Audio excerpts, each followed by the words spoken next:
ಸರ್ಕಾರದಿಂದ ಸಾರಿಗೆ ಇಲಾಖೆಗೆ ಬಾಕಿ ಹಣ ಕೊಡಬೇಕು. ಈಗಾಗಲೇ ಸಾರಿಗೆ ಇಲಾಖೆ ನಷ್ಟದಲ್ಲಿದೆ. ನಿಗಮಗಳಿಗೆ ಎಷ್ಟು ಸಾವಿರ ಕೋಟಿ ಬಾಕಿ ಉಳಿಸಿಕೊಂಡಿದೆ ಸರ್ಕಾರ ಅನ್ನೋದು ಗೊತ್ತಿದೆ. ಸರ್ಕಾರದಿಂದ ಬರಬೇಕಾದ ಹಣ ಬಾಕಿ ಇರೋದಂತೂ ನಿಜ ಅಂತ ಹೇಳಿ ಸ್ವತಃ ಸಾರಿಗೆ ಇಲಾಖೆಯ ಸಚಿವರಾಗಿರುವ ರಾಮಲಿಂಗಾರೆಡ್ಡಿ ಅವರು ಒಪ್ಕೊಂಡಿದ್ದಾರೆ.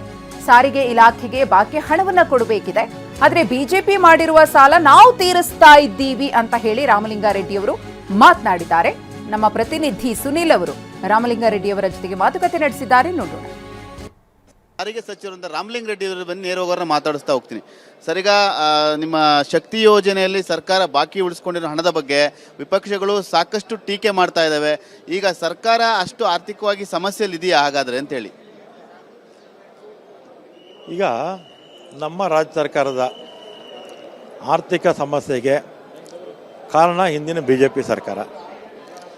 ನಮ್ಮ 2023ರಲ್ಲಿ ಅಧಿಕಾರ ಬಿಟ್ಟುಕೊಟ್ಟಂಥ ಸಂದರ್ಭದಲ್ಲಿ 80,000 ಕೋಟಿ ಬಿಲ್ ಬಾಕಿ ಇಟ್ಟೋಗಿದ್ರು. ಆಮೇಲೆ ಬಡ್ಜೆಟ್ಟಲ್ಲಿರೋದನ್ನು ಅನುಮೋದನೆ ಮಾಡಿಕೊಂಡ್ರು.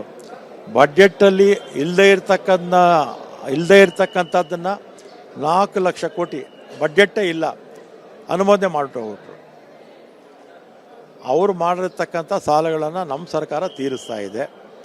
ಆಮೇಲೆ ನಮ್ಮದು ಶಕ್ತಿನಲ್ಲಿ ಈಗಾಗಲೇ 11,748 ಕೋಟಿ ಬಿಡುಗಡೆ ಆಗಿದೆ. ಇನ್ನೂ 4,000 ಕೋಟಿ ಬಿಡುಗಡೆ ಆಗುತ್ತೆ. ಆದರೆ BJPಯವ್ರಿಗೆ ಒಂದು ಪ್ರಶ್ನೆ ಕೇಳ್ತೀನಿ. ನೀವು ನಮ್ಗೆ ಅಧಿಕಾರ ಬಿಟ್ಟುಕೊಟ್ಟಾಗ 4,000 ಕೋಟಿ ಸಾಲ ಬಿಟ್ಟು ಹೋಗಿದ್ದೀರಿ, ಯಾಕಪ್ಪ ಬಿಟ್ರಿ? ಆಮೇಲೆ ನೌಕರರು ಸ್ಟ್ರೈಕ್ ಮಾಡ್ತಾ ಇದ್ದಾರಲ್ಲ, 38 ತಿಂಗಳು ಬಾಕಿ ಕೊಡಬೇಕು ಅಂತ. ಆ 30 ತಿಂಗಳು ಅವ್ರದ್ದೇ ಬಾಕಿ. ಅವ್ರು ಕೊಟ್ಬಿಟ್ಟಿದ್ರೆ ಇವ್ರು ಕೇಳ್ತಾನೆ ಇರಲಿಲ್ಲ. ಆಮೇಲೆ ನಮ್ಮ ಅವಧಿನಲ್ಲಿ 5,800 ಬಸ್ ತೊಗೊಂಡ್ವಿ. 5,800 ಬಸ್ಗೆ ಎಷ್ಟಾಗುತ್ತೆ?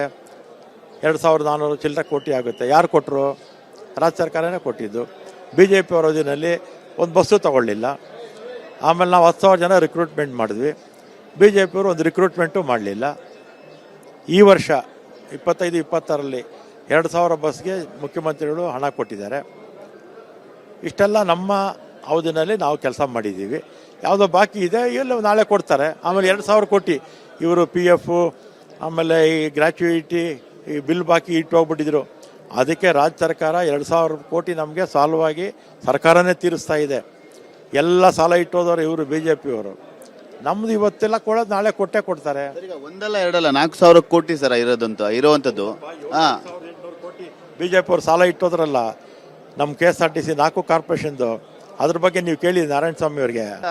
ಈ ವಿಚಾರಕ್ಕೆ ಸಂಬಂಧಪಟ್ಟಂತೆ ಬಾಕಿ ಹಣ ಉಳಿದಿರೋ ಸಂಬಂಧಪಟ್ಟಂತೆ ಮುಖ್ಯಮಂತ್ರಿಗಳು ಗಮನಕ್ಕೆ ತಂದಿದ್ರೆ ಯಾವಾಗ ಹಾಕ್ತಾರೆ ಅಂತ ಏನಾದ್ರು ಹೇಳಿದಿರಾ? ಎಲ್ಲ ತಂದಿದ್ದೀವಿ. ಮುಖ್ಯಮಂತ್ರಿಗಳು ಏನು ಹೇಳಿದ್ದಾರೆ ಸರ್? ಏನಾದ್ರು ಅದನ್ನೆಲ್ಲ ಆಮೇಲೆ ಹೇಳ್ತೀನಿ ನಿಮಗೆ. ಅಲ್ಲ, ನಮ್ಗೆ ಆರ್ ಅಶೋಕ್ ಅವ್ರು ಈಗಷ್ಟೇ ಮಾತಾಡಿದ್ದಾರೆ. ನಾವು 2013ರಲ್ಲಿ ಅಧಿಕಾರ ಬಿಟ್ಟುಕೊಟ್ಟಾಗ ಸಮೃದ್ಧಿ ಆಗಿತ್ತು ಇಲಾಖೆ, ಕೋವಿಡ್ ಬಂದಿದೆ, ಈಗ ಸುಮ್ಮನೆ ಹೇಳ್ತಾ ಇದ್ದಾರೆ ಅವ್ರು ಅಂತೇಳಿ. ಈಗ ಅಂಕಿ ಅಂಶ ವಿಪಕ್ಷದ ನಾಯಕರಿಗೆ ಸಿಗುತ್ತೆ ಅಲ್ವಾ, ಅಪೋಸಿಷನ್ ಲೀಡರ್ಗೂ ಸಿಗುತ್ತೆ, ನೀವು ಒಂದು RT ಹಾಕಿದ್ರು ಸಿಗುತ್ತೆ. 4,000 ಕೋಟಿ ಸಾಲ ಇಟ್ಟು ಹೋಗಿದ್ರು BJPಯವರು.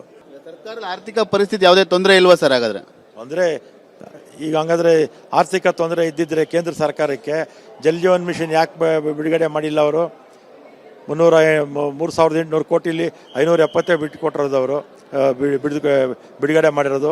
ನರೇಗಾ ಯಾಕೆ ಹಣ ಬಿಡುಗಡೆ ಮಾಡಿಲ್ಲ? ಆಮೇಲೆ ಸ್ಪೆಷಲ್ ಗ್ರ್ಯಾಂಟ್ಸು ಭದ್ರಾ ಮೇಲ್ದಂಡ ಯಾಕೆ ಬಿಡುಗಡೆ ಮಾಡಲಿಲ್ಲ?